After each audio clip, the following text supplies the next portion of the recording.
So I went and got Guitar Pro, and that, well, at first when the screen comes up, It's pretty scary, huh? it's daunting. Yeah. It's very daunting. So, I mean, I looked at it for a while, and I found a sort of a tutorial on YouTube, watched that, and concluded that the best thing I could do was to use it like you had described some of your students use it. Um, I got the Ashokan Farewell guitar profile from you, put it in there, and just played it. And so then I figured out you could slow it down and all that kind of stuff, and I could stick a metronome into it, which Right. was all very good. And so I worked on that for like half a week, Okay. um, playing Ashoka, and it was at first it was really uh, intimidating, uh, but I started to get it, and so I'm still in the getting it phase with that. I'm still in the getting it phase, but the distraction came, the disruption came when my son mentioned to me at dinner um, a couple of weeks ago, or no, last week, that he had run across. We have similar music tastes, and I suppose because he would tell you that's because he simply listened to everything that I was listening to when they were Right. young. Yeah. So it's all part of their whole deal. Um, and so he had seen an which I now guess to be about a 10-year-old um, CMT Crossroads, the Avett Brothers and Oh, Randy Travis. yeah. And so I dutifully looked that up, and it was really fun to watch. And I concluded that this was before Randy Travis had some of his troubles. Oh, well, I'm not. What did he run Oh, into? he sort of went off the deep end. Uh, Oh, I mean, literally went off the deep end. I think some addiction issues and things that caused him to end up wandering the streets of Nashville and getting arrested and all kinds of really bad stuff. oh, yeah.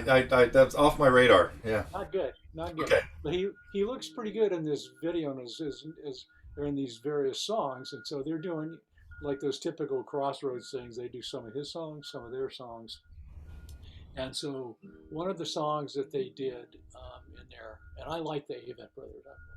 I'm a fan from the Yeah. Avett Brothers from way back. But among the various songs they did was "Murder in the City," which I really like. And so the way they did it, wasn't particularly attractive to me. It wasn't sort of what I meant. So I then went and found the original Avett Brothers video for Yeah. Murder in the City, which, interestingly enough, it's almost like a tutorial because there's a whole bunch of close-ups, like right here. Right. Is that Seth or Scott? I can't remember which I one. forget who's who too. Yeah. Yeah, who plays it? But he's sitting there and he's playing the C, and he's going through the entire round, and all the thing. It's really kind of Yeah. cool. It's really kind of cool. So I I decided I looked it up and all, and then it became even more attractive to me because then it related to my flat picking kind of stuff like I was doing with Ashoka and Farewell. So I ended up doing two things, and the work in progress right now was just trying to learn the finger picking, the intro, the finger picking part, which I can think my way through, and except for, and this is the I just can't get yet. I need to figure out, or you need to tell me how to get this. The little kind of the percussive part of it is, Oh, okay. for whatever reason, that I don't know. My fingers just want to keep playing.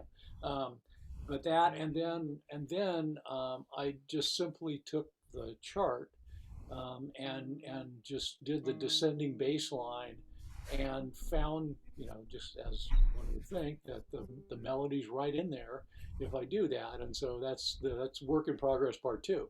Yeah. So that's what I'm doing. Cool. Yeah. I have a lesson on that, I think, don't I?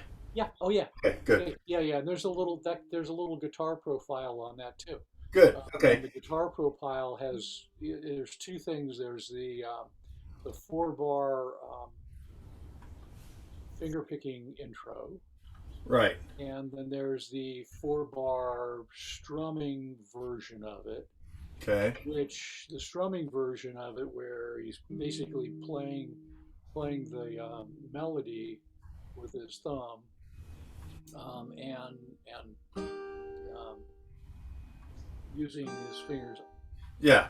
That part I didn't do that exactly. I haven't That's gotten to that. that's okay. Yeah. That I just simply picked up the pick and just you know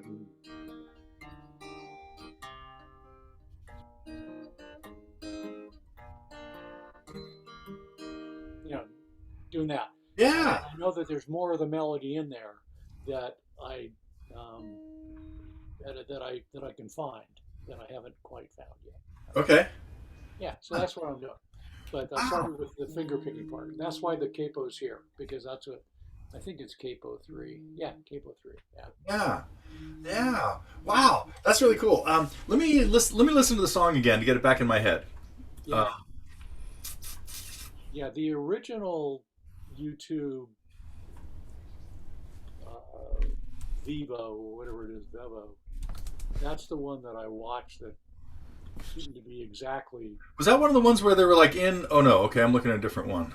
Yeah. It was I late. remember a couple of their videos were like, in a barn or on the front porch and stuff like.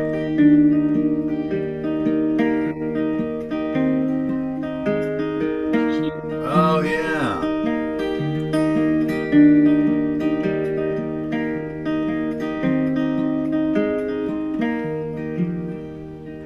If I get murdered in the city, I like their voices are great too.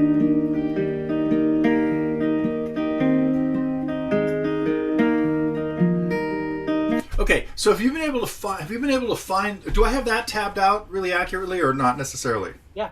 Okay, It's tabbed out. Yeah. okay, Yes, um, it is. yeah, because are you able? You can hear so he's doing this with with finger picks, right? I mean, with his thumb and fingers, Yes. and so most of those melody notes are hit with his thumb because they're all on beats. None of them are on the ands, and so he's kind of picking out that melody that.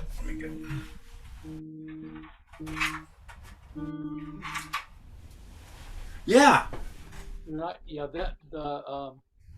This is what I've got thus far in this. I'll see if I can just get to this.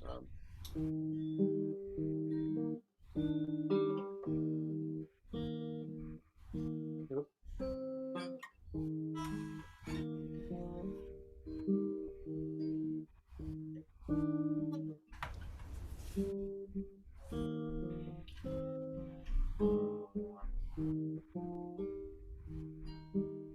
Yeah. There are a couple of percussive things in between the grabs. I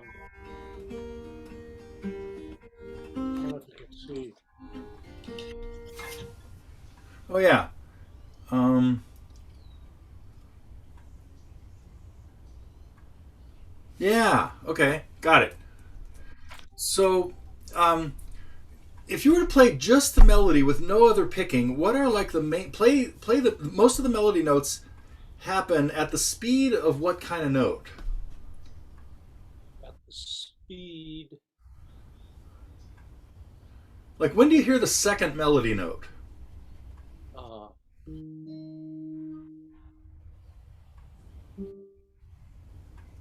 The note that note. So what note did you just add? this one right here. Yeah. Um, well, the note that I added right there, that's a B. Right. And what beat do you hear that happening on?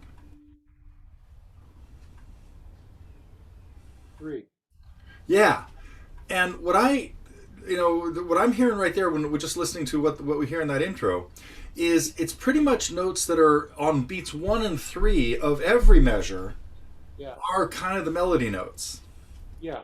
right? Yeah. We're not hearing a lot of notes in there, and we basically hear the first melody note, even though it doesn't happen on 1. The first melody note comes in after the bass note, and that's that high C, I think. Yeah. Right? So if we were to play just the melody, I think I'd hear something like this.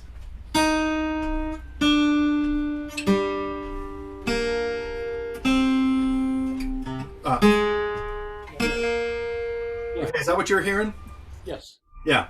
And so it seems odd to me, like I had to hear that once or twice to believe that the third melody note to me feels like it's that E in the middle of the C chord, Yeah.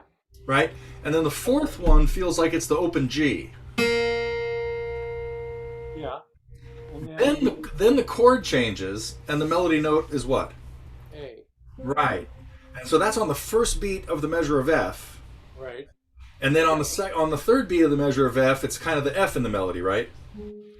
And then we're back to our C chord with G in the melody. Right. Right? Okay, good.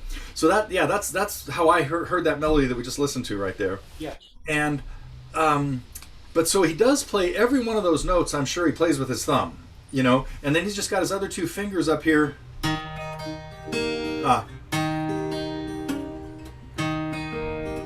There we go, something like that.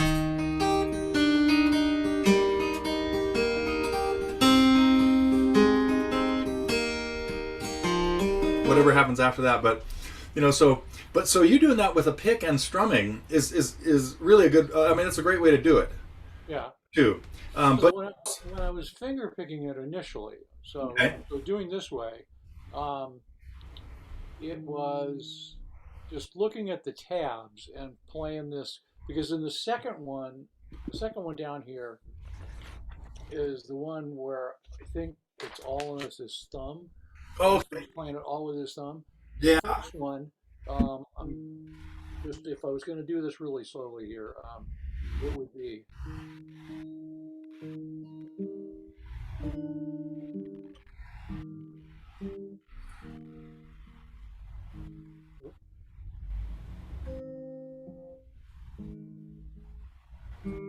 Oh, Yeah, yeah.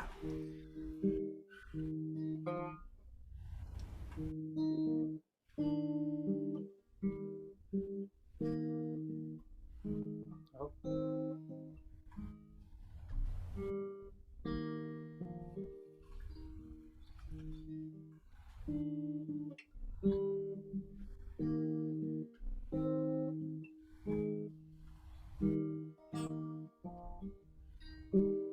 something like Yeah, yeah. that. Um, and so what I have, I'll have to look at the tab on. I'll pull it up in just a second too to look at it a little more carefully. But I'll have to listen to what he did again now because what it looks like what I wrote down was keeping a steady alternating bass, keeping your thumb going where some of those bass notes are melody notes, but when the melody note is not one of those bass notes, you're still hitting another bass note with it.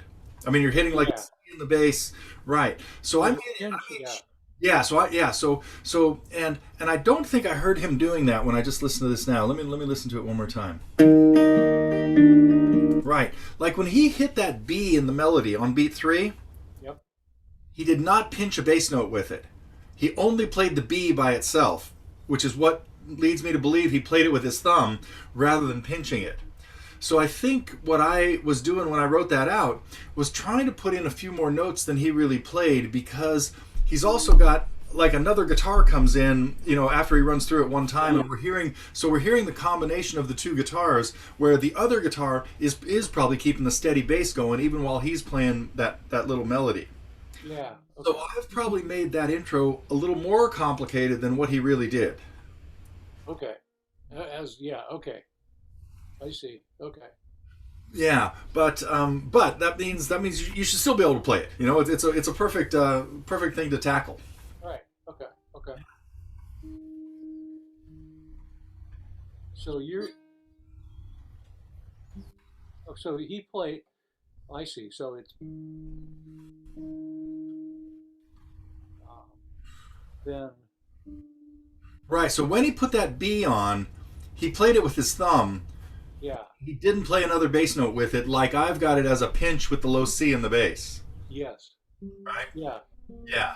Yeah. Okay, but I see. So all of these then. That note, that high C would be a finger because it comes right after the bass note. He plays the C in the bass and then the high C. Right. I think that's it. Oh, okay. So it's And then I think the next bass note is the G that you hit. I think your thumb goes up and hits the G, but now it hits the B on that same string. Right. And there's probably a finger after that. There's probably the high E string. Let me listen again.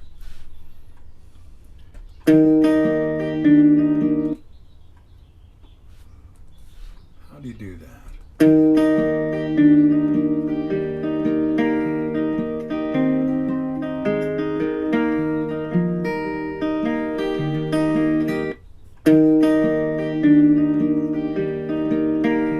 Well, you can barely hear, but once in a while I do hear the high E string in there, just as like one of the spare fingers between bass notes. yeah, You know, but it's way in the background. But so anyway, but I think the way you're working on it is going to be the best way to do it. So that's looking pretty good.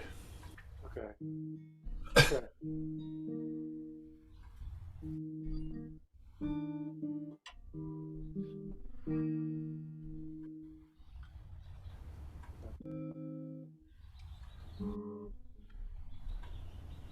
When you go to that A in the melody, make sure your little finger goes on to make the whole F chord like right then. You see when the melody note goes to the A. Yeah, yeah. Here. Yeah. Yeah, I think then make sure you now what you should have is all yes, that's what you want all on at the same time. Okay. Oh, everything. Yeah. Oh, I get it. Yeah, yeah. Okay. Yeah. Okay. Okay. Oh.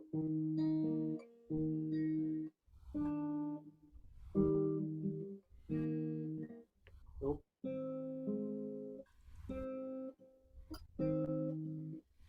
Yeah, you kind of have to do that's a little weird what you have to do there cuz you don't want that second bass note to be the fourth string right there because it's the next melody note. Yeah, and Like so after you hit that A in the melody, the natural thing to do for another bass note would be to hit the fourth string with your thumb. yeah. But you don't want to do that because it's the note you have to hit as the melody note on the very next beat. Oh, What you just did was good. What you pinch the A with the C, yep. and then you hit the A again with your thumb as like a bass note, Yeah. and then you come back and hit the F on the fourth string because it's the last melody note or the next melody note. Nick Melody. Yeah. Yeah. So Yeah, that's where I think the percussive things that I was having trouble with come in. so a perfect thing to do there would be you're on this F chord. It's like just put a little strum in there. You know. So you could always have so on any one of those second or fourth beats, Yeah. it could be a little light brush with the backs of your nails on kind of the middle strings, even if you've got a melody note that you just hit on one of those strings. Okay. So Okay. when In the middle strings. yeah, we don't really want to hear the first string here at all. Okay. At least not as part of a like you don't want to hear this. You know, even if I had like right there we heard F major 7 because I had the first string open. Yeah. But even if I had it flattened out, well, that wouldn't be as bad because it's still very soft. Like it's not going to be this. See, so these little what I would call these brushes where you're just kind of lightly strumming the middle strings but kind of avoiding the first string because it's too much of a statement. When you hear a note that high, it kind of detracts from the melody that is really in the middle of our register here. Right. Okay. Yeah. Okay. So that happens in the second measure and the third measure, and then the first and the okay. Let me see if I can. No, there, right there. That would be the spot for a little brush right after you pinch that. Okay. Yeah. And there too. Yeah.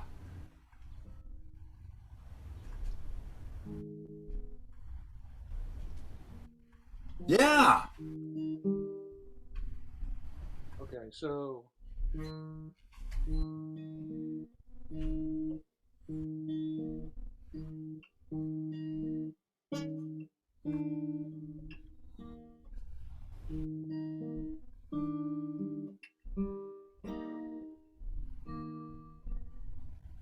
Good.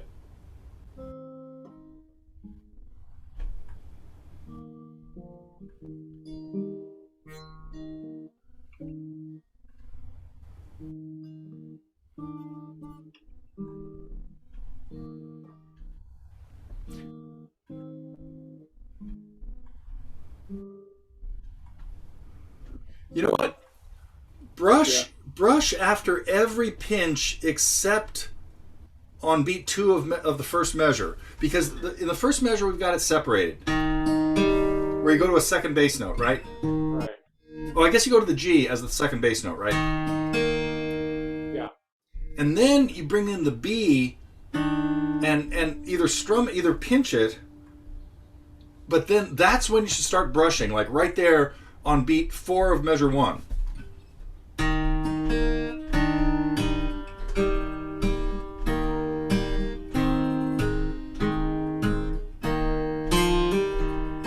However that little hammer-on happens at the end. Yeah. So basically that's brushing every place you can except in the first measure on beat 2. And the brushes all happens on 2s and 4s. Okay. Okay. Yeah. Okay. Thanks.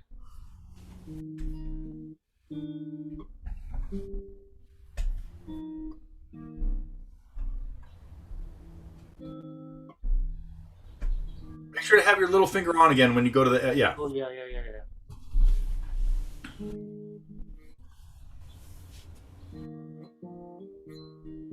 Yeah. Okay.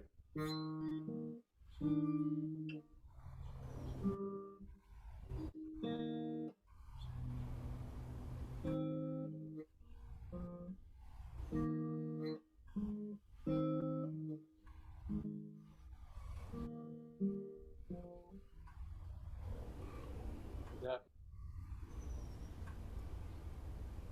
Okay.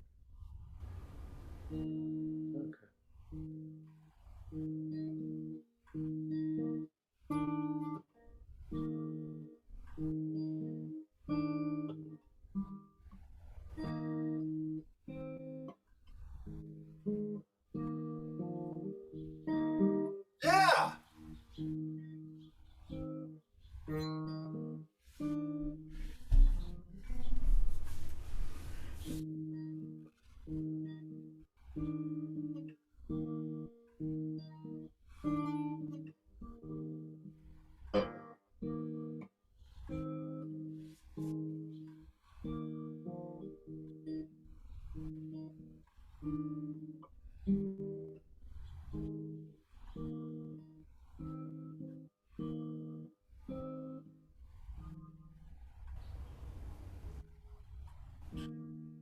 Yeah. Okay.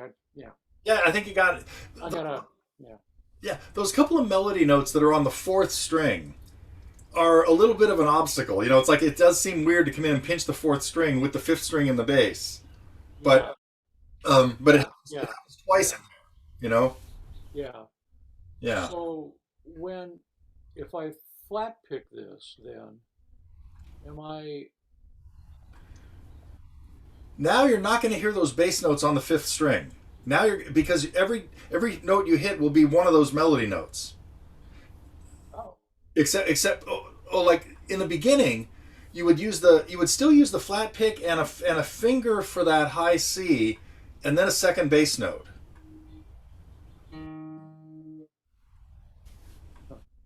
And then the G in the bass, then just the 3rd string with the pick. And now just hit the B. Yeah.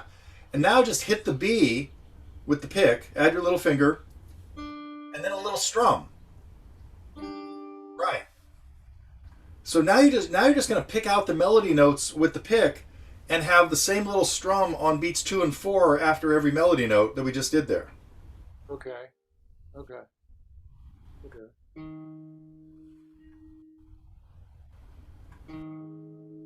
So I'm not gonna go down and pick that because it's You could. It could go either way. But since we started talking about this in Ashokan Farewell of using the pick and a finger a little bit, I yeah. kind of vote for that here so that you're kind of getting used to this hybrid picking style. Okay. Okay. Yeah.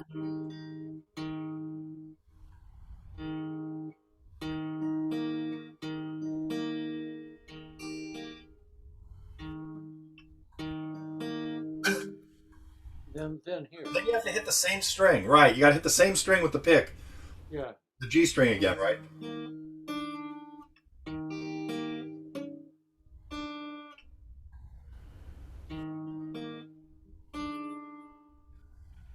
It's almost to get this with the way that my hand is. I almost feel like I'm in second position here. Okay, that's Should be. that's not bad. That's okay. Yeah, whatever you have to do to get to that fourth fret with your little finger is good. Yeah.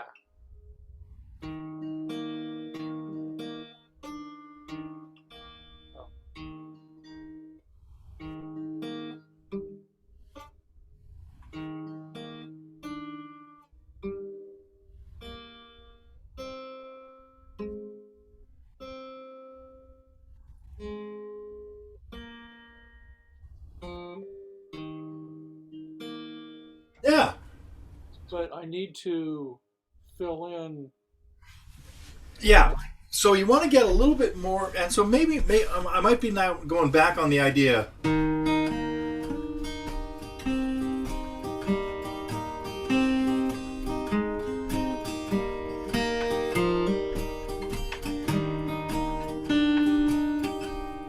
You know what? I think I'm gonna let's forget about using the fingers now, because I think what we want to have is after every bass note, a light up and a down, and not just one string, like a light brush across maybe the top two strings, but you could hear. Well, you should barely be able to hear that note was in there. It wasn't this. You know.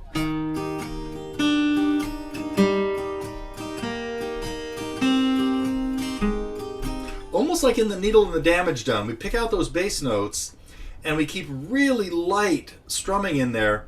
Like, I don't know if I mean, you should have been barely able to hear those notes I was hitting, that I was strumming in there. Yeah. You know, I was there, definitely yeah. not this. I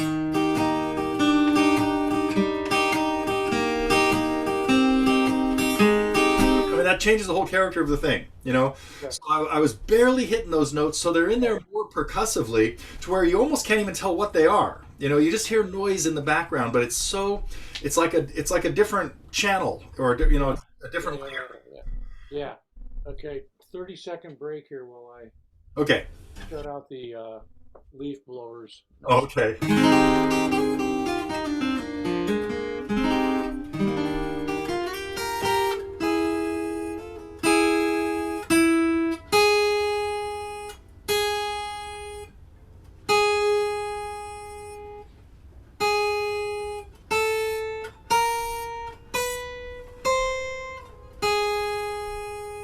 That's interesting.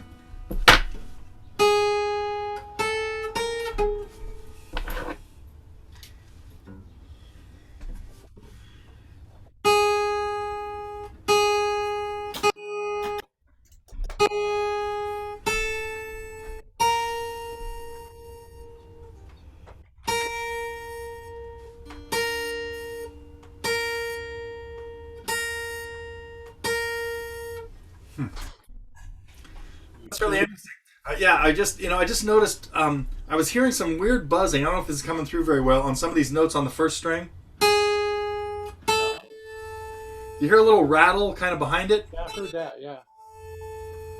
and I was trying to figure out where that's coming from. Without the capo, it doesn't happen.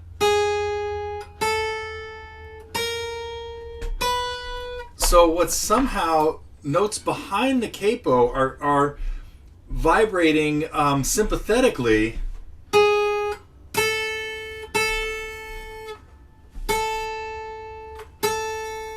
Let's see, that stops it.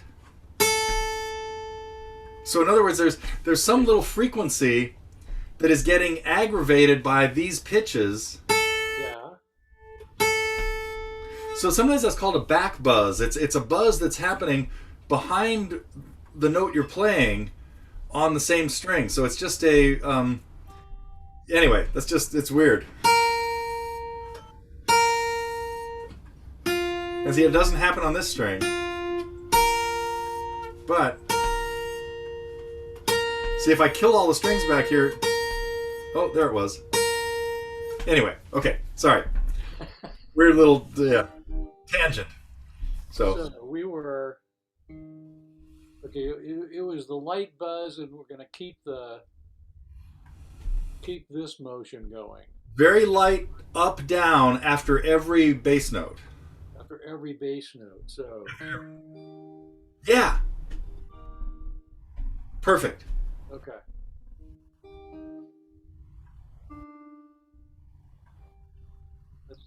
That's a melody note. Right. Oh, that's what I really meant melody notes. The melody notes Okay. are yeah.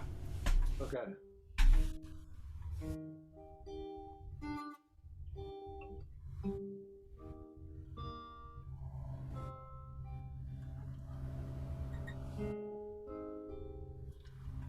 And again, try to have a quick up after every melody note, up down after each one, rather than down up.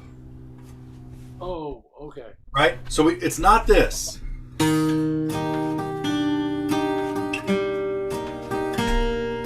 See that I was doing. What I'd rather have is this, because that's what we hear him doing the picking. We hear that second. We hear that note on the up. Yeah.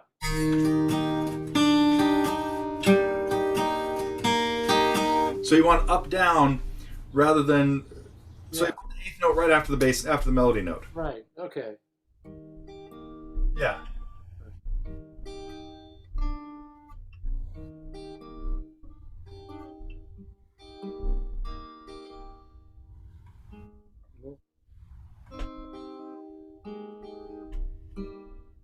Yeah.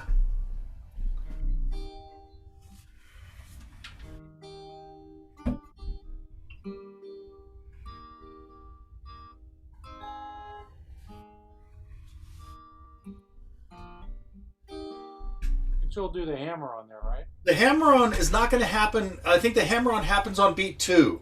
So you do have to change your picking style. When you were picking it before, that hammer-on, it's not on 1 or 3 like all the rest of the melody notes. I think it's on 2, isn't it? Yeah, it is on 2. Yeah. So you're going to have to alter. You're going to not strum there. Then you're going to do that hammer-on instead of a strum on beat 2.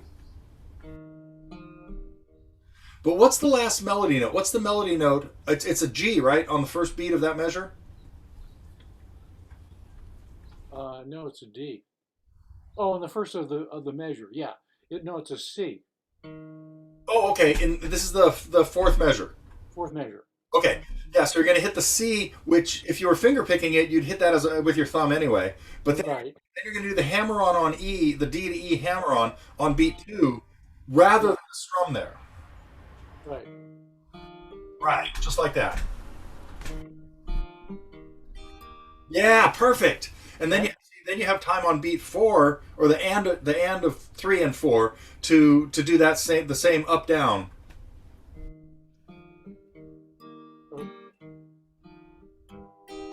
Yeah.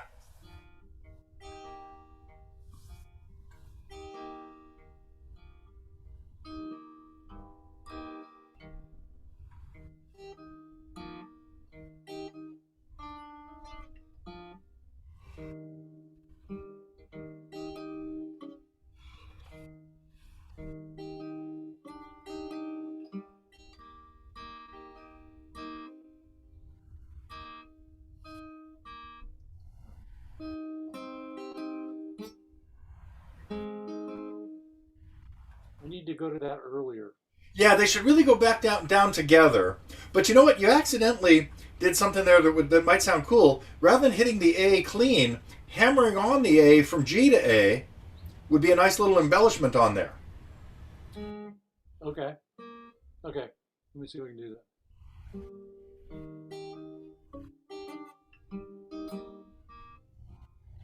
Too early though.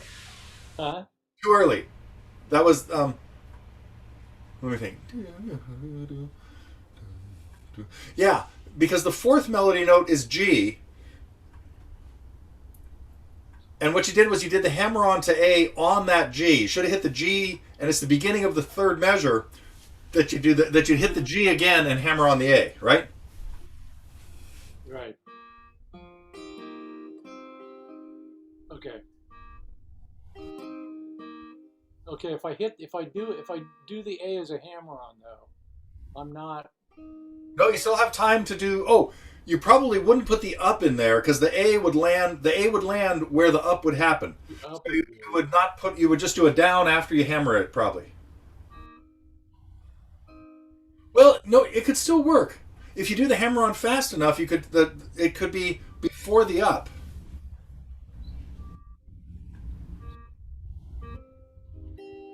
Oh, You still had time there for an. Try again.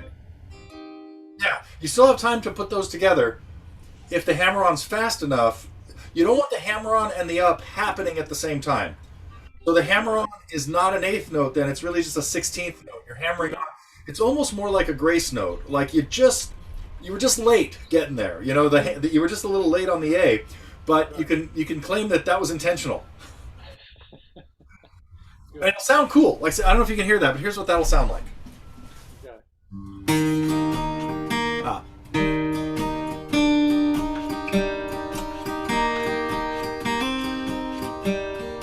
Ah. Is that right? Oh, I forgot the F. Okay.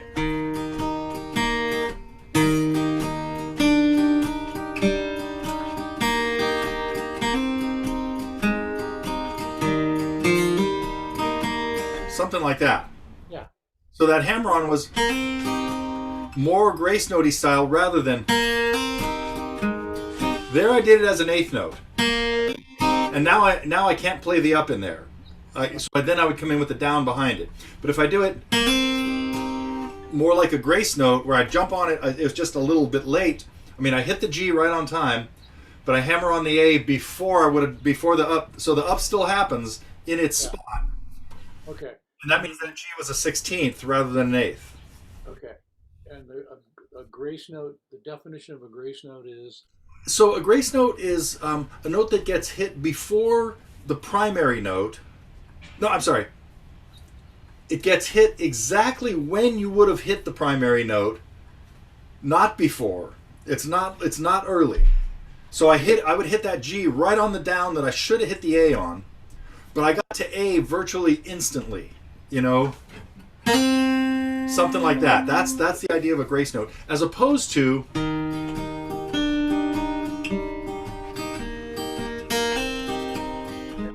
That was playing it an eighth note early and then landing it when it should have landed. So that's not a grace note, because if I wrote that out, that G would be written as the eighth note before the A on the and of whatever beat that was, 4, I guess. Okay. Yeah. Okay. And so grace notes are, like if I was going to play a little melody here. Oh.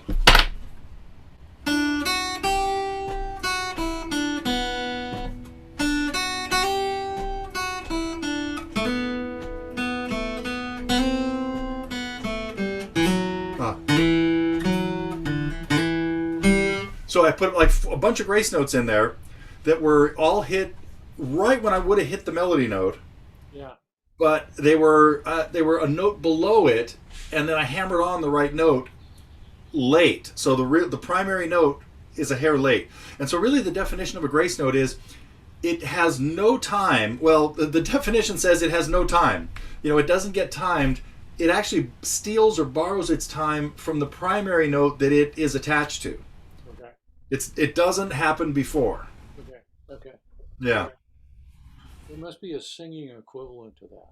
Sure. because if you were singing, well, like the violin, see, that sounded more like the violin part to a shokin, right? Because that's the violin does that all the time. It's a real common Irish embellishment of fiddle tunes, you know. And if I were singing it, I could go da da da da da rather than da da da. There's hitting that note clean, right? Da Right. da da da da da da da da da da. Now, Yeah. right there, I was also kind of tonguing it, meaning you could hear those two notes da da, you know, as opposed to da. Now, right there, they call that a melisma in vocal parts, where I actually hit two different notes, but they slurred together. I'll see if I can do that again. Da da da instead of da da da. Now see, I hit that clean right there. It's a pretty subtle difference. Da da da. I started flat and slid up into the note. And you know, I was working on for on and off. I've always messed with a solo arrangement of this. You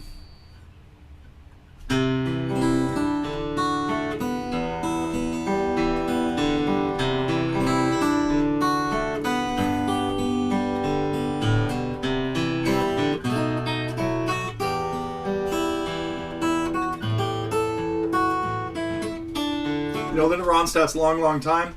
Yeah. And you know, people have heard me mess around with that, and they say, "Oh, you got to write that out. It sounds so cool." And about 2 or 3 months ago, I made the mistake of listening carefully to her play it, and or sing it. And when you play it on the guitar or like the piano, you can't do the little inflections that she does with her voice. You know, so I don't know if I could do a good example of this, but you know. Wait a minute. Okay, so love will abide. 4 notes. She sings about 17 there. Love will abide. It's like, okay, we can't do that on the guitar. And just paying attention to her voice when she did that made me stop even working on it. It's like, okay, we can't do on the guitar what she just did with her voice. And one of my students, I don't think you've met her or know her, but one of my students, Lisa, plays a lot of plays and sings that. She does Joni Mitchell songs. Joni does a lot of this too in her songs. And when people hear Lisa do these songs, they're just blown away because she does all that stuff. And me as a guitar player, I ignore all that stuff when I'm playing an instrumental version of these songs, and I just tune them out, you know.